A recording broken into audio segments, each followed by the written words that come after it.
Itong portion na to mga kalakbay, medyo kailangan natin talagang ano to, baguhin yung kalsada. I-repair ba? Maiksi lang naman sana, hindi pa tinapos oh. So ito naman, kukuha na naman natin yung pagbaba naman ng bituhang manok na kalakbay. So ito ngayon, kasalukuyan tayong pina-stop ng mga volunteers dito para mag-giveaway sa mga aakyat.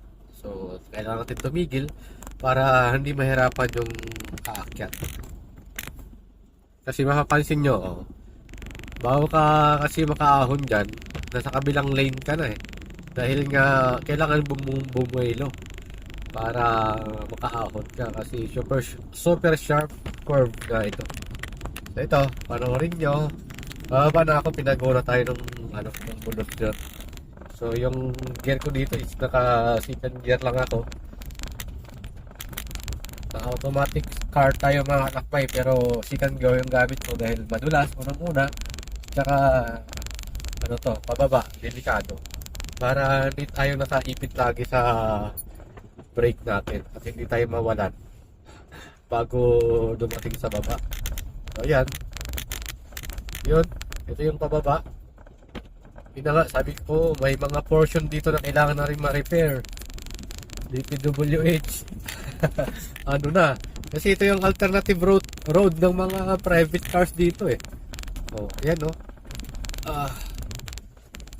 May mga portion, hindi naman lahat mga kalakbay may mga portion lang na kailangan ng ma-repair.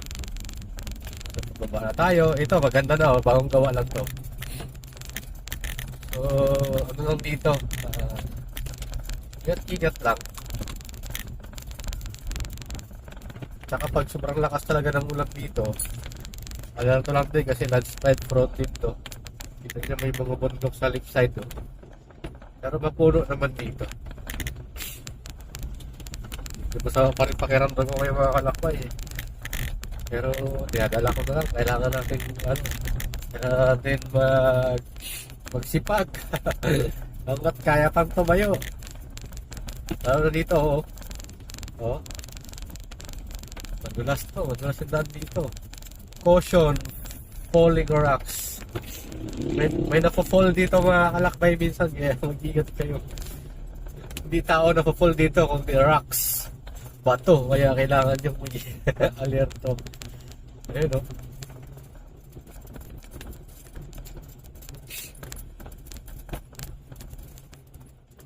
itong portion na to mga kalakbay, medyo kailangan natin talagang baguhin yung kalsada. I-repair ba? Maiksi lang naman sana, hindi pa tinapos oh.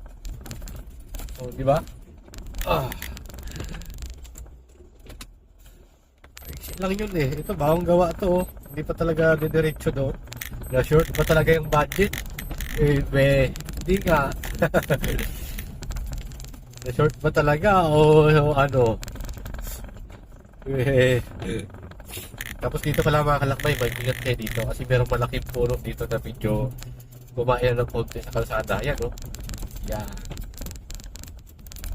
Kaya ayan, maglaki yan, protected area kasi yan pwede putulin. So, ingat lang. Pa-share naman ng video mga kalakbay para makarating sa ibang sa ibang manlalakbay at saka malaking tulong lang sa akin yan. Like, comment, and share naman yan.